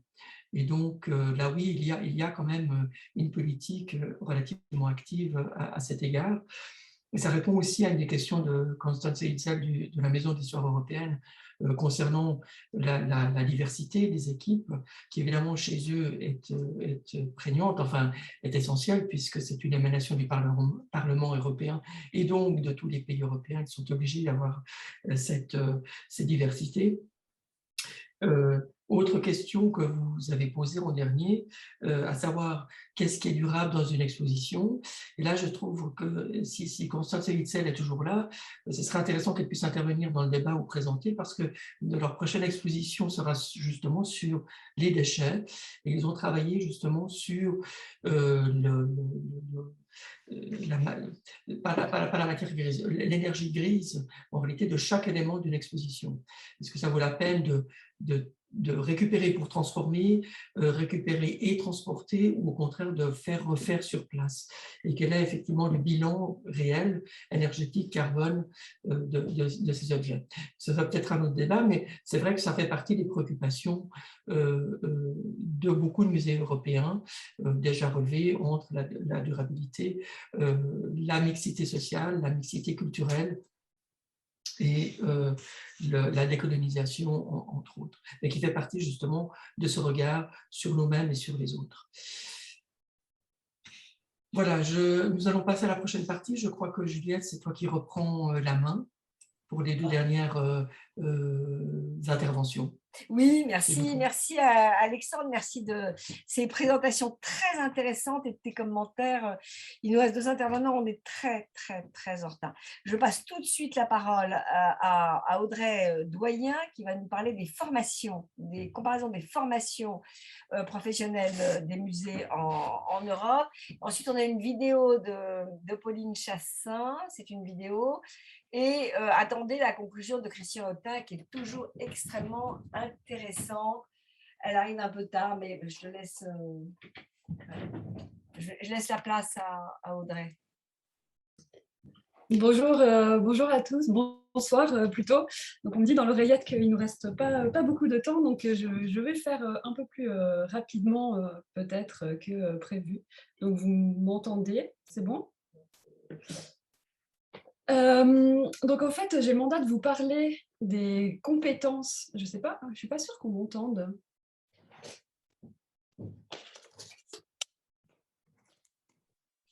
Je sais pas si on m'entend. On vous entend très bien. C'est bon. Donc j'ai le mandat de vous parler des compétences en fait, de faire ce petit pas de côté ce soir, voilà, en me basant principalement sur une recherche qui a été effectuée en fait en début 2021 dans le cadre de la chaire UNESCO pour l'étude de la diversité muséale. Et donc, c'est une recherche qui a analysé les formations, la cartographie en fait, des formations qui portent sur les musées, qui sont liées aux musées dans le monde et qui faisait suite, vous l'avez peut-être vu, à une autre étude qui cartographiait les centres de ressources à destination des professionnels de musées dans le monde et qui avait été publiée en 2020. Donc tout ce que je vais dire ce soir sera publié normalement début 2022. Donc je me permets du coup aussi peut-être d'aller un peu plus vite parce que vous allez retrouver tout ça dans cette publication début 2022. Donc la première chose importante à dire tout d'abord sur ce que je vais vous présenter, c'est que cette recherche elle a été opérée à partir d'une vision assez limitée de la notion de formation à mon sens, mais il fallait bien commencer quelque part. C'est qu'en fait il ne s'agissait pas, et il ne s'agit pas non plus ce soir de vous présenter des résultats de tous les cours ou de toutes les formations, les cours ponctuels qui sont donnés plus ou moins en lien avec les musées dans le monde, mais bien en fait de parler des formations initiales diplômantes et donc pas de la formation continue, encore active, hein, donc des formations qui ont toujours lieu et qui sont directement liées au musée et à ses domaines et missions, donc la recherche, la conservation, l'exposition, la communication, etc. etc. Donc, je vais commencer une toute première partie pour faire un état des lieux très synthétique des résultats globaux, parce que ça nous permettra peut-être aussi un peu de mettre en perspective les résultats plus particulièrement européens. Et ensuite, dans une deuxième partie, de faire un focus particulier plus spécifiquement sur l'Europe, donc pour cerner au mieux les caractéristiques propres de l'Europe peut-être en matière de développement des compétences des professionnels de musée lors des formations. Donc les résultats synthétiques globaux, tout d'abord, il faut savoir qu'on a relevé 519 formations au total liées au musée dans le monde, avec donc une très nette prédominance des États-Unis qui, donc, à première vue, possèdent le plus grand nombre de formations sur ce total de 519, avec 161 formations. La plus grande densité aussi de formations liées au musée, donc on a une formation pour 2 millions d'habitants, et un surnombre qui se retrouve aussi en fait à l'échelle des villes. Alors c'est un résultat qui est un peu biaisé parce qu'il se fonde sur un découpage cartographique, en fait on va dire géographique, basé sur le découpage géographique de l'UNESCO, donc qui sépare l'Europe en Europe de l'Ouest et Europe de l'Est. Et du coup pour ce soir j'ai repris les résultats en me fondant vraiment sur l'Europe plutôt politique et donc non à cette Europe géographique, et il se trouve que l'Europe arrive quand même avant les États-Unis du coup en intégrant plus de pays du coup que cette cartographie de base, avec 182 formations liées au musée. Donc, dans tous les cas, l'Amérique du Nord et l'Europe, en fait, elles dominent la totalité des classements, en densité, en nombre de formations, en qualité aussi, je vais y revenir, en documentation des informations, en crédibilité, etc. Alors, dans l'étude, on a fait des hypothèses pour expliquer cette répartition géographique des formations et cette écrasante domination des États-Unis et de l'Europe, on va dire. La première hypothèse, c'est qu'il y a un rapport en fait entre le nombre de formations dans un pays, donc le fait qu'un pays développe des formations liées au musée, et son développement économique et social. Et pour ça, on a étudié la corrélation en fait entre le nombre de formations dans un pays et l'indice de développement humain. Et il se trouve que la corrélation, elle est plutôt significative et beaucoup plus forte au niveau des continents qu'à l'échelle des pays. Il y a une autre corrélation qui est beaucoup plus forte et qui va très certainement étonner personne et qui fait écho un petit peu à des points qui ont déjà été soulevés ce soir, qui est en fait le rapport entre le nombre de formations qui sont liées au musée et le nombre de musées dans une région, que ce soit un pays, une zone géographique, un continent. Donc aussi bien sur le plan global que sur le plan national, cette corrélation, en fait, elle est très, très significative. Et donc, globalement, on peut dire que les pays dont le réseau muséal est le plus important sont aussi ceux qui, généralement, ont développé le plus grand nombre de formations qui sont liées au musée. La dernière hypothèse, c'était de supposer une corrélation entre le nombre de formations et le développement des organismes d'enseignement supérieur ou des organismes de formation. Donc, se dire que plus un pays a, par exemple, d'universités ou d'organismes de formation, plus il y a de chances, en fait, qu'il y ait des formations liées au musée qui soient développées dans ce pays. Et là, alors étonnamment ou non, je ne sais pas, moi ça m'a un peu étonnée, cette corrélation, elle n'est pas du tout significative. Et donc, c'est vraiment très intéressant parce que même si au niveau national, on retrouve une toute petite corrélation, elle est très faible. Et donc, il y a des pays qui ont des universités ou des organismes de formation ou d'enseignement supérieur très nombreux, mais qui ne possèdent aucune formation liée au musée. Au niveau européen, en fait, je vous ai dit au début que c'était les États-Unis qui avaient un très grand nombre de formations.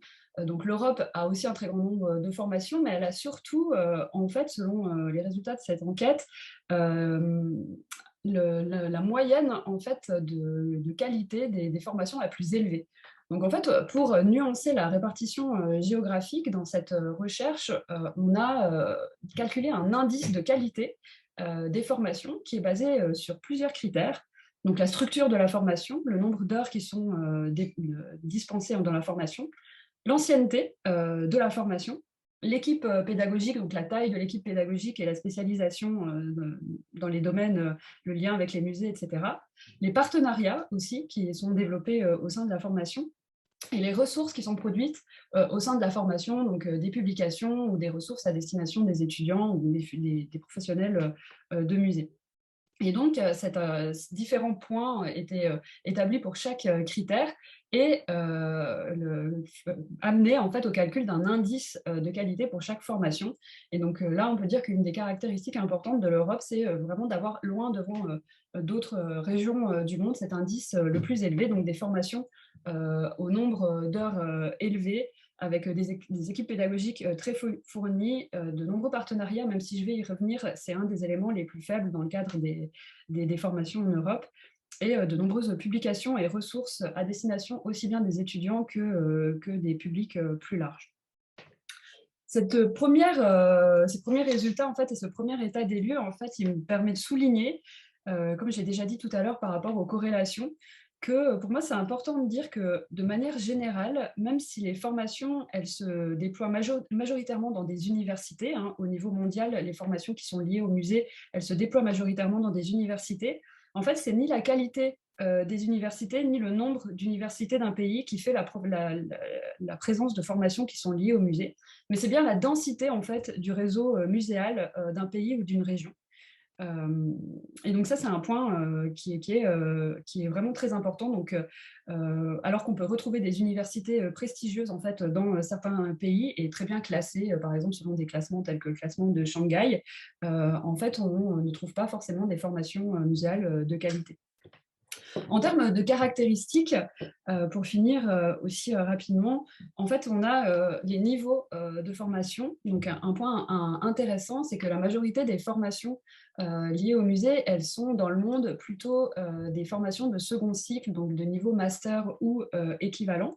Mais en fait, c'est une caractéristique qui est très, très importante, particulièrement en Europe, où on trouve vraiment beaucoup plus de formations qui développent en fait des compétences plus spécialisées. Par opposition à d'autres pays, notamment les États-Unis, où c'est c'est un nombre de formations qui est plus des formations de premier cycle, donc beaucoup plus généralistes. En Amérique du Sud aussi, avec un nombre de formations qui est assez important, mais qui relève plutôt de formations de premier cycle et donc plutôt généralistes. Dans les disciplines et les domaines en fait, auxquels sont rattachées les formations et qui me semble être un point important en fait, pour cette question des compétences des professionnels de musée, on a plusieurs caractéristiques qui sont intéressantes. Donc, notamment le fait que, évidemment, en fait, c'est l'histoire de l'art et les disciplines artistiques en général qui sont le plus souvent associées aux formations des musées dans le monde. Mais en fait, c'est très important en Europe et l'Europe a la caractéristique aussi d'avoir le plus de formations qui sont liées à des lettres et à de la littérature. Donc, un élément qui m'a étonnée, peut-être que moi j'y étais moins sensible, mais en fait, il y a énormément en tout cas plus que dans d'autres pays, des formations qui sont liées par exemple à de la philologie classique ou à la littérature germanique. Voilà, donc on retrouve en fait une caractéristique assez importante de l'Europe dans ce cas-là. On a aussi en fait en Europe la plus grande proportion de formations qui sont spécifiques à un type de musée ou à un type de collection de musée. Donc, par exemple, des formations qui ne portent que sur les musées d'art, que sur les musées de sciences, par exemple de médiation scientifique, etc. Et on a aussi en fait un taux significativement plus faible, et c'est aussi important de le dire, je pense, parce que c'était une des caractéristiques les plus importantes de formations qui sont liées aux sciences dures. Et donc là, on trouve plutôt ces formations dans les pays anglo-saxons et notamment aussi en Australie. Et c'est évidemment des formations qui sont plutôt liées à des formations en conservation-restauration, mais qui sont très faiblement représentées en Europe par rapport à d'autres régions du monde. Et le deuxième domaine en fait, dans lequel on serait peut-être un peu plus faible en Europe, c'est les formations qui sont liées à des compétences de gestion, de finance ou d'économie dans les musées. Et là, on est clairement en fait, dans un pourcentage beaucoup plus faible que dans les pays anglo-saxons, mais surtout dans les pays arabes, en fait, qui sont les champions, en tout cas selon cette étude, des formations de gestion, de droit ou de finance liées au musée. Donc pour conclure, en fait, et pour résumer, pour moi, et selon les résultats de cette étude, l'Europe, elle peut s'appuyer sur certaines compétences spécifiques, donc des compétences qui sont historiquement ancrées. J'en ai pas trop parlé, mais en fait, on a aussi en Europe une ancienneté des formations, et donc des compétences historiquement ancrées dans des disciplines qui sont majoritairement liées aux sciences humaines et sociales, des formations de qualité, majoritairement spécialisantes, qui arrivent en deuxième cycle, et en fait une homogénéité aussi, j'en ai peu parlé, mais c'est important, grâce au système de Bologne, en fait, qui permet la comparaison des formations entre elles, et donc des collaborations, mais aussi, en fait, puisqu'il y a comparaison, des effets d'émulation. Et donc, c'est peut-être aussi une des explications de cet indice de qualité qui est très bon en Europe, comme la comparaison est plus facile, qu'il y a une forme de mobilité. En fait, les formations peut-être bénéficient d'un effet d'émulation. Donc, il y a une cohérence aussi, donc toutes ces caractéristiques, elles se retrouvent sur l'ensemble des pays européens, donc il y a une forme de cohérence. Et il y a aussi en fait des points où l'Europe apparaît avec des caractéristiques sont un peu plus faibles, comme en fait ces formations qui sont... on a un taux en fait plus faible de formation axée sur les aspects économiques, de droit et de finance, et des partenariats en fait internationaux hors Europe qui sont plus faibles que dans les autres régions du monde. Donc peut-être là aussi un point à améliorer, malgré ces universités européennes dont on parlait tout à l'heure, et ces collaborations à l'intérieur de l'Europe. En fait, on retrouve difficilement ça avec d'autres régions du monde comme la Chine ou les États-Unis. Donc, peut-être pour moi, cet aspect de la mobilité, je vais conclure là-dessus, c'est un des points qu'on peut encore améliorer et sur lequel on peut aussi aller parce que il me semble que c'était une des questions en fait dans le chat tout à l'heure ou dans le débat de comment tisser ces coopérations en fait de manière extra-européenne et peut-être qu'une des clés aussi, c'est de les commencer au moment de la formation et de développer encore plus de partenariats aussi hors Europe. Voilà, je vous rends le bâton de parole.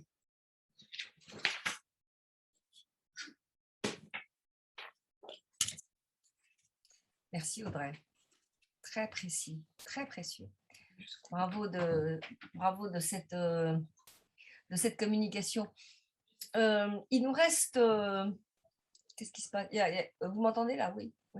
Il nous reste en fait 2 interventions et il y a quelques questions dans le chat, dont une. Alexandre, veux-tu la poser maintenant, la question? Laquelle? Concernant la Maison d'histoire européenne. Ben oui, je trouverais intéressant que la directrice Constance Ritzel de la Maison de l'histoire européenne puisse nous donner son avis en 2 minutes, montre en main, sur un musée créé par les organisations européennes, en l'occurrence par le Parlement. Donc ce n'est pas un musée qui collabore avec d'autres musées, c'est un musée qui représente l'Europe. Je ne sais pas si vous êtes encore là, Constance. Oui, je suis là. Vous me voyez? Vous m'entendez? On vous entend. Attendez, j'essaie d'activer. Oui, bonsoir. Bonsoir. Je suis le débat avec grand intérêt. Merci beaucoup. C'est extrêmement enrichissant et intéressant. En fait, je dirige un musée qui est européen de tout point de vue, donc c'est un peu compliqué. On est européen dans l'équipe, on a 18 nationalités, on est européen dans le public, donc notre mission c'est de s'adresser à toute l'Europe, ce qui évidemment est impossible, mais on essaie de trouver des moyens, un peu comme le MUSEM à travers des partenariats, des réseaux, etc. On a l'Europe dans le contenu qui est très compliqué de faire une narration sur l'histoire européenne qui soit dans un compromis entre les historiens qu'on avait recrutés et on a l'Europe en fait dans la DNA et donc je me demandais, c'était la question que j'avais posée, combien d'Europe il y a dans les autres musées? Parfois, il y en a même plus que chez nous parce que les collections sont déjà européennes depuis le Moyen-Âge. Voilà, mais je suis très inspirée par le débat ce soir, donc un grand merci de m'avoir donné la parole en plus. Voilà. Je vous invite à venir nous rendre visite à Bruxelles. Et surtout pour la prochaine exposition, justement, sur les déchets. Et donc, toute cette question du développement durable. Oui, on va essayer de monter une exposition circulaire, donc qui ne laissera pas de traces. C'est une expérience, c'est une exposition sur les déchets justement qui demande qu'est-ce que c'est qu'un déchet et qu'est-ce qui rentre dans un musée et est-ce que ce qui a été un déchet avant peut rentrer dans une collection de musée, etc. Donc ça va être une réflexion sur les collections, mais principalement aussi sur l'histoire des déchets liée à l'histoire de l'Europe du 19e et du 20e siècle. Et j'ai ici aussi une collègue qui est présente qui allait écrire une explication dans le chat et vous donner plus d'informations. Voilà. Merci beaucoup, Constance. Ça arrive, c'est Anna Salvador, ma collègue portugaise qui vient de vous écrire. Voilà. Merci beaucoup. Merci. Merci, bravo. Il nous reste 2 séquences. Et oui, les soirées débat déontologie avec ICOM France, et on se fait ce soir avec l'INP et avec Alexandre d'ICOM Belgique. Ce sont des soirées très riches, donc il vous reste encore 2 choses à entendre, intéressantes comme tout. D'abord, une petite vidéo enregistrée de notre chère collègue Pauline Chassin de l'Institut national du patrimoine, qui va vous parler de la manière dont l'Institut national du patrimoine est pressenti par des pays hors Europe pour délivrer ses connaissances et ses compétences.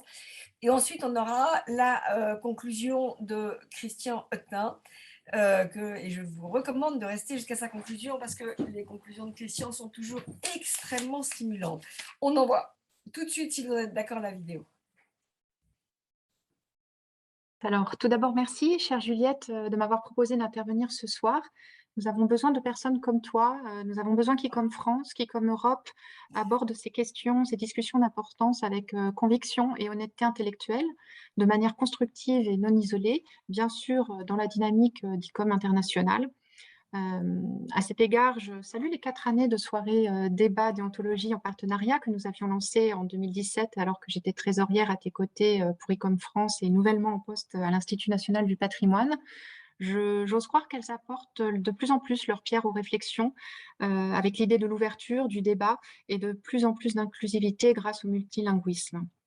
Chers collègues, je vous remercie d'être là et je vous prie de bien vouloir m'excuser de n'être présente en direct ce soir. Alors, après les interventions précédentes, il me semble que la mienne peut dire qu'il existe une Europe des compétences des professionnels de musée et une tradition de construction, d'acquisition, de transmission de ces compétences. Je vais commencer par aborder quelques données visant à comprendre la raison de notre sollicitation à l'INP sur le plan international, puis je vous donnerai quelques exemples que je trouve parlants parmi les collaborations que nous avons et qui illustrent cette idée qu'il y aurait des compétences métiers spécifiques, voire des compétences dans la manière de les transmettre, de les enseigner. Tout d'abord, quelques données. Depuis des années, nous arrivons à l'INP à accueillir à titre gracieux environ 10% d'élèves internationaux dans nos formations initiales via Erasmus+, ou d'autres dispositifs. Nous avons en réalité beaucoup plus de demandes. Ce chiffre va augmenter d'ailleurs car nous intégrons de nouveaux programmes. Et de manière concomitante, nous menons ou préparons une 50aine d'actions internationales en permanence. C'est dire combien, malgré notre taille humaine, voire familiale, notre profil particulier, notre statut national, il y a un intérêt et une demande à l'extérieur pour ce que l'on peut proposer et la manière dont on peut le proposer. Il est à noter que parmi les 10% d'étudiants internationaux intégrés à la formation initiale, je ne parle pas des formations continues, les demandes européennes sont quasiment exclusivement tournées vers les compétences en conservation-restauration, alors que les demandes extra-européennes sont quasi exclusivement tournée vers la formation des conservateurs. L'explication me semble liée d'une part à l'ancienneté en Europe du travail sur les compétences spécifiques en conservation-restauration, notamment avec la confédération ECO, et d'autre part aux difficultés à bien comprendre hors contexte les spécificités, les missions respectives des conservateurs curators et celles des restaurateurs conservators. À l'INP, comme cela a été rappelé par Charles Personnat en introduction, nous sommes à la fois le produit de réflexions européennes et internationales sur le besoin en compétences, et également nous sommes le fruit d'une forme spécifiquement française pour la mise en œuvre avec l'idée un petit peu de grande école, dans le sens d'une exigence nécessaire pour les profils qui vont avoir la charge de préserver, documenter, partager avec le public et transmettre aux générations futures non pas une sorte, mais bien des patrimoines. Certains sont qualifiés d'ailleurs de matériels, d'autres d'immatériels, mais même ces derniers posent en fait des questions pragmatiques, de matérialité, avec la conservation des outils, des savoir-faire, des matériaux traditionnels, etc. par exemple. Cette exigence de professionnalisation concerne également le dialogue nécessaire entre les métiers, l'identification des compétences respectives et la constitution d'écosystèmes. Ce que nous disent nos interlocuteurs à l'international, c'est qu'ils ont besoin des métiers et des compétences qui interviennent dans la gestion matérielle et quotidienne, dans la connaissance et la valorisation des collections, parfois dans des contextes difficiles. Face à de multiples demandes, on cherche à construire des projets structurants et pérennes, comme c'est le cas au Liban, où nous intervenons actuellement sur 3 volets. Premièrement, le renforcement des compétences de professionnels qui sont déjà en place à la Direction générale des antiquités libanaises. Deuxièmement, le renforcement d'un cursus qui est déjà existant à l'université libanaise. Et troisièmement, autre possibilité, la création d'un tout nouveau cursus, comme c'est le cas à l'Académie libanaise des beaux-arts. J'y reviendrai. Dans les musées, on a besoin de plusieurs regards et de travail d'équipe. Il y a une demande pour des compétences qui puissent proposer un discours au public, le co-construire, des compétences capables de faire des ponts entre disciplines et aussi des compétences pour assumer la responsabilité de la conservation matérielle de ce que nous connaissons ou que nous n'avons pas encore étudié. On veut transmettre, on veut exposer, on veut que les générations futures puissent avoir un autre discours ou pas, puissent redécouvrir des passés oubliés, etc. Les professionnels de musée sont des passeurs. Cette mission de passeur ramène de toute façon à la matérialité. Cela n'empêche en rien de nourrir les compétences ad hoc, de réflexion, Et on voit d'ailleurs combien dans la théorie a une place dans les compétences des conservateurs-restaurateurs, ou comment l'éthique, la déontologie font aussi partie de la formation des conservateurs. Il s'agit alors d'une théorie liée à l'exercice du métier. En réalité, à l'international, ce sont sur toutes ces compétences que l'INP est attendue et sollicitée. Je pourrais vous parler du travail sur les compétences avec la Chine, par exemple, où l'INP a un ancrage fort depuis 20 ans, en particulier dans le milieu des musées. Nous savons tous combien, depuis 2 décennies, ces 2 décennies, le nombre de musées en Chine a pu croître comme nulle part ailleurs. Et à notre échelle, nous avons observé combien cette dynamique est aussi accompagnée du désir de former des responsables et des personnels avec des compétences adaptées. Puisqu'en effet, on a été sollicité pour une dizaine de formations en Chine depuis les années 2000. Nous avons échangé des stagiaires, organisé des formations pour des cadres de musées également en France, ou plus récemment conçu un chantier école sur le site de Gongshuitang, dans la province du Shanxi, qui vient d'ailleurs d'être qualifié d'équipe franco-chinoise innovante pour avoir, dans une formation sur site, associés étudiants, professionnels de différentes disciplines, experts français et chinois, autour du projet de conservation d'un temple du XVe siècle, classé trésor national.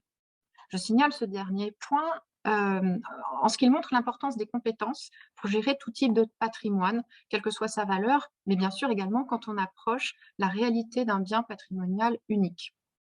Ce sont les compétences avec une vision globale qui font qu'une relation de confiance s'instaure et que l'on ose construire un tel projet. Dans la formation en France, ce sont les compétences encore qui font qu'on confie progressivement des situations déjà professionnelles à de futurs professionnels. Dans ce cas, je pense à la fois aux compétences potentielles des étudiants, on croit en eux, mais aussi aux compétences connexes, celles de la pédagogie, du réseau des musées et de l'encadrement autour de ces étudiants. Ce que nous connectons est très connecté au terrain, soit par des stages en immersion, soit par l'organisation de chantiers écoles dans des musées partenaires, par exemple. Nous avons reçu d'ailleurs en 2018, l'année européenne du patrimoine culturel, un prix Europa Nostra pour la pédagogie de terrain par les chantiers écoles, puisque nous en organisons entre 20 et 30 par an. Et ce prix vient saluer une manière spécifique d'enseigner et de créer des compétences. Nous travaillons non seulement sur les compétences propres aux différents métiers, celles liées à leur exercice, mais encore nous devons toujours penser qu'ils travaillent ensemble, ces différents métiers. Donc, ils doivent aussi acquérir des compétences transversales ou de méthode ou de dialogue, etc. L'un des moyens est de mettre des profils différents en situation, et c'est bien notamment sur ces aspects-là qu'on vient nous chercher. Nous proposons aussi des programmes spécifiques sur mesure au bénéfice de l'institution. Et si je prends mon deuxième exemple, qui est celui du Liban, au Liban, par exemple, nous avons des formations en cours au bénéfice de la Direction générale des antiquités, dont les sujets ont été identifiés par nos interlocuteurs libanais. Nous avons donc construit un programme de montée en compétences des personnels de la DGA sur les sujets de l'inventaire et du récolement. Donc, une formation avait été accueillie en octobre 2020 au Musée national de Beyrouth.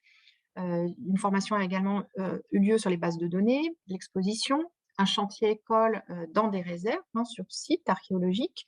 Également, on a été sollicité sur la conservation des pierres en extérieur, la conservation des archives.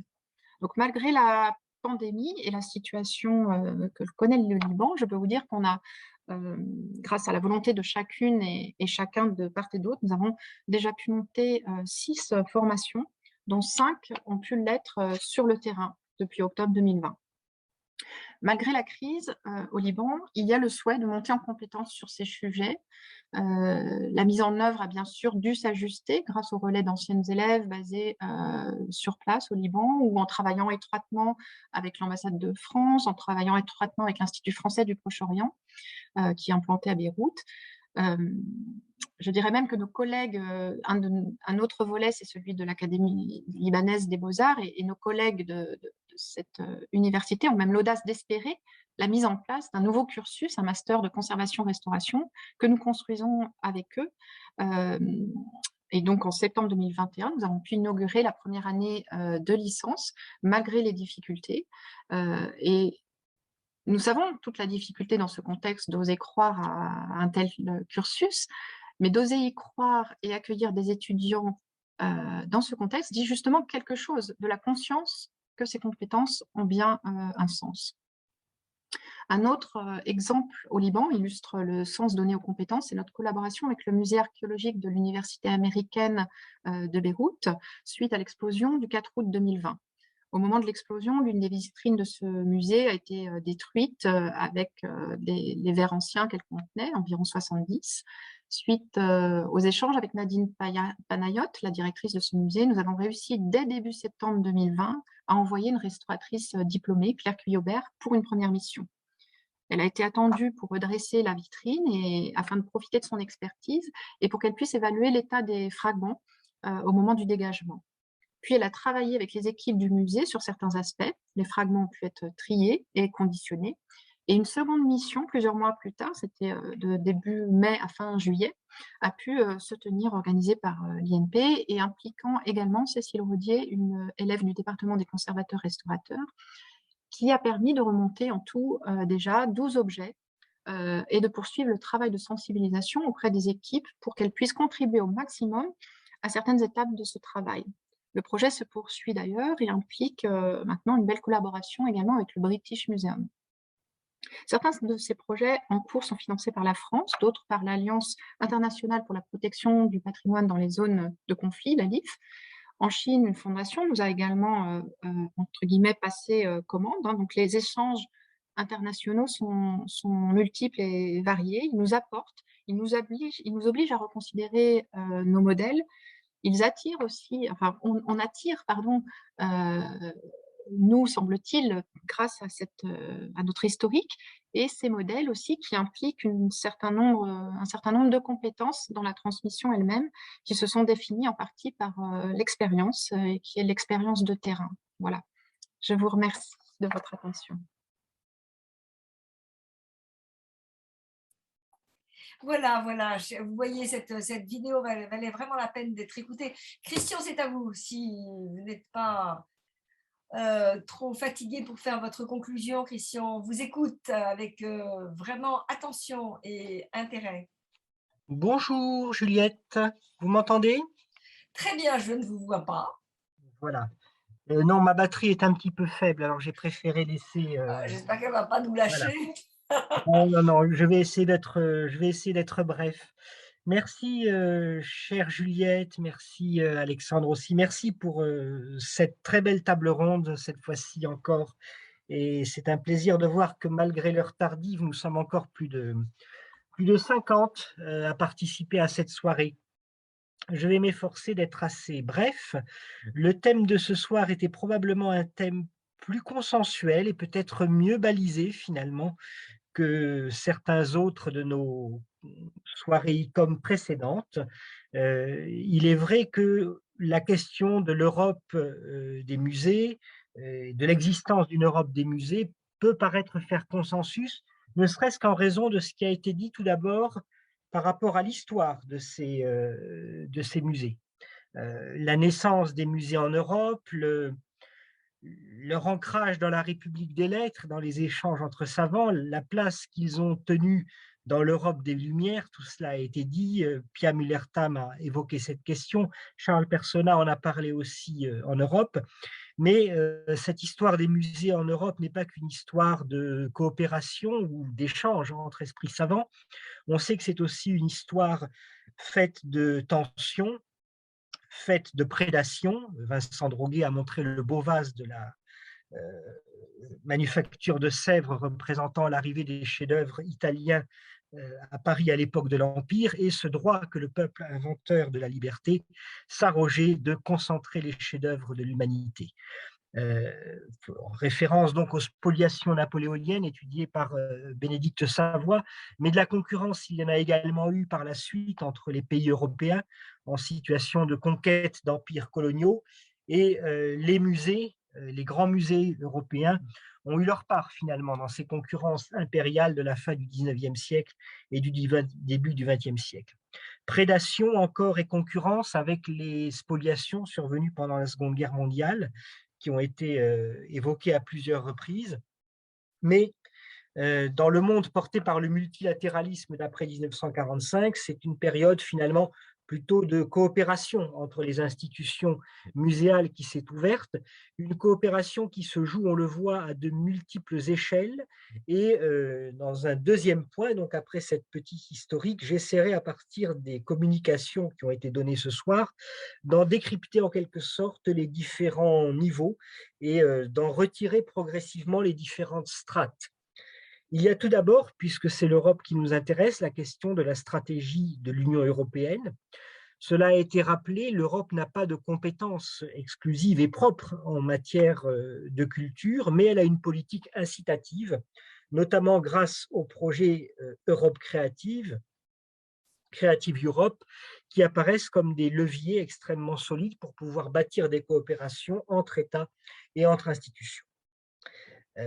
Cette stratégie de l'Union, elle n'entre pas vraiment en concurrence, mais elle chapeaute d'une certaine manière les stratégies propres que chaque État mène en matière de politique culturelle et notamment d'organisation de ses musées, avec ces moments de focus et de visibilité particulière que sont les présidences assurées par les différents États. Et justement, nous sommes à la veille d'une présidence française de l'Union européenne qui sera marquée notamment par un grand colloque consacré à l'Europe des musées qui se tiendra au mois de mai prochain. Vincent Droguet l'a aussi évoqué à plusieurs reprises. Alors, plus intéressante peut-être pour nous, parce que plus proche finalement des objectifs de cette soirée, sont les différentes formes de coopération directement entre établissements qui peuvent être évoquées.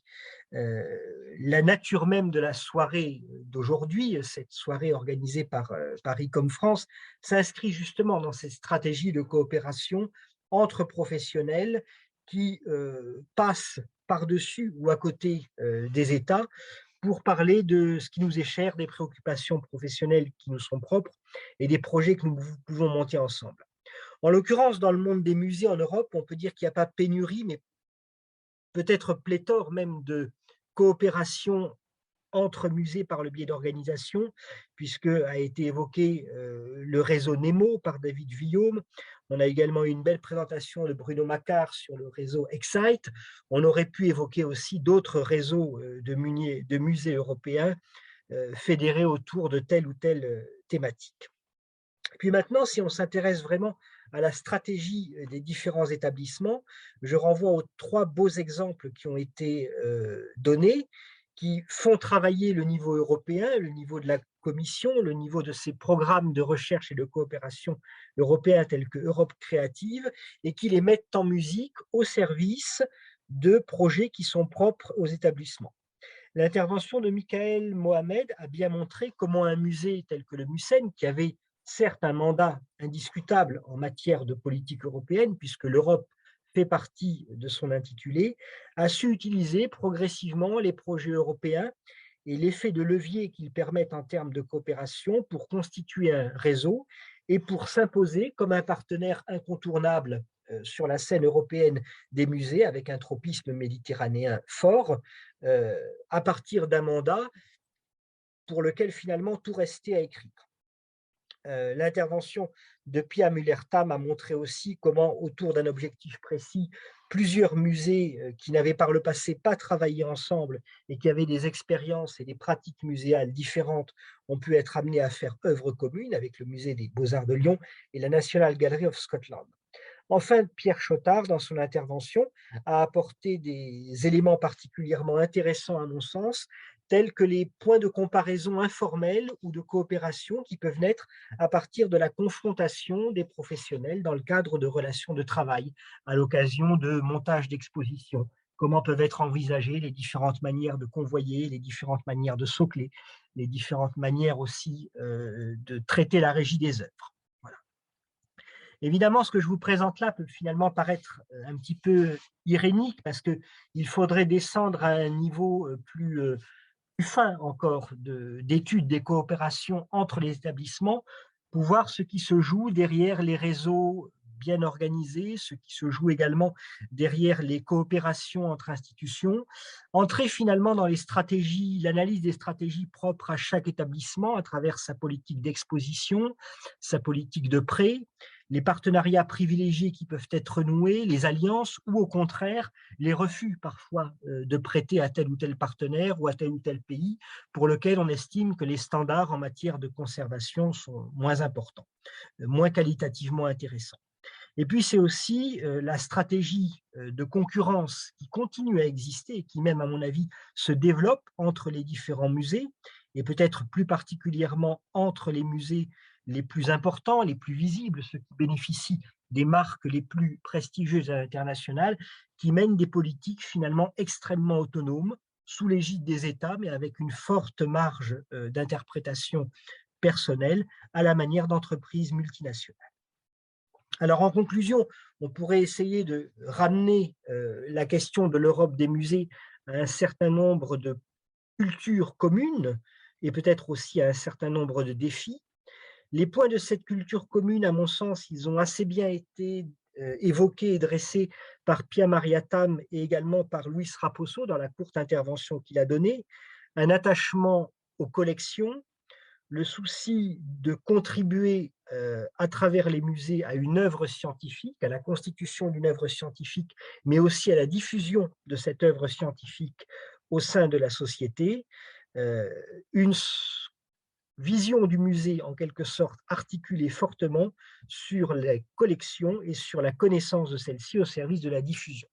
Probablement aussi un modèle de formation en matière des musées, ce qui a été bien montré par l'intervention d'Audrey Doyen, qui a fait ressortir l'originalité des modèles de formation européens, qu'ils soient strictement universitaires ou qu'ils se développent dans des établissements spécifiques, comme l'École du Louvre ou l'Institut national du patrimoine pour la France, que Pauline Chassin a bien étudié dans sa communication en termes de stratégie européenne et internationale. Et l'on voit ici qu'une institution qui a le label Grande École à la française, finalement, s'inscrit, je trouve, plutôt très bien dans l'épure de ce qu'Audrey Doyen a défini comme étant un petit peu le modèle européen en matière de formation au métier des musées.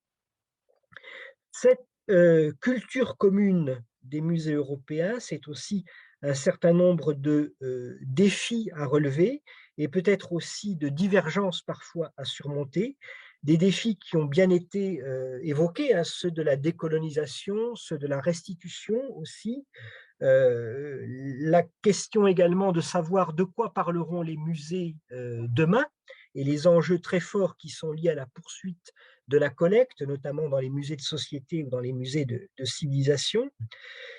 La nécessité aussi pour nos musées européens, tout en étant attachés à leur tradition, à leur culture commune, de continuer à s'ouvrir sur le monde et d'être également perméables et poreux aux influences extérieures. L'importance aussi de nous construire un modèle économique commun, et là on a bien compris qu'il y avait aussi des divergences ou des différences entre nos différentes cultures nationales. L'importance aussi des différences culturelles par rapport à la question de l'inclusivité ou de la relation aux communautés. Le simple fait que la notion de communauté soit appréhendée comme quelque chose de normal dans certains pays d'Europe et qu'il continue à faire peur dans d'autres, je ne citerai pas d'exemple, est en soi la preuve même qu'un chemin important reste à parcourir. Néanmoins, en conclusion, de ma conclusion, je me rangerai à l'idée qu'a développée Michael Mohamed dans sa propre conclusion pour que les musées européens s'affirment comme un espace critique de connaissances, ouvert, horizontal et inclusif. Et c'est ce que je souhaite que nous fassions partager pour l'avenir. Voilà, je vous remercie, chers auditeurs de cette conférence. Merci aussi, chère Juliette, et merci pour votre patience à toutes et à tous, puisque l'heure, je crois, est assez tardive, mais nous avons eu une soirée avec des échanges de grande qualité ce soir encore. Merci Christian, merci pour ceux qui sont restés. Vous voyez, il fallait rester parce que ces conclusions sont vraiment très intéressantes. Pour ceux qui ne sont pas restés, ils ne m'entendent pas, mais ils pourront réécouter sur la chaîne YouTube d'ICOM. et surtout, ils pourront nous retrouver dans la publication qui ne manquera pas de sortir d'ici quelques semaines.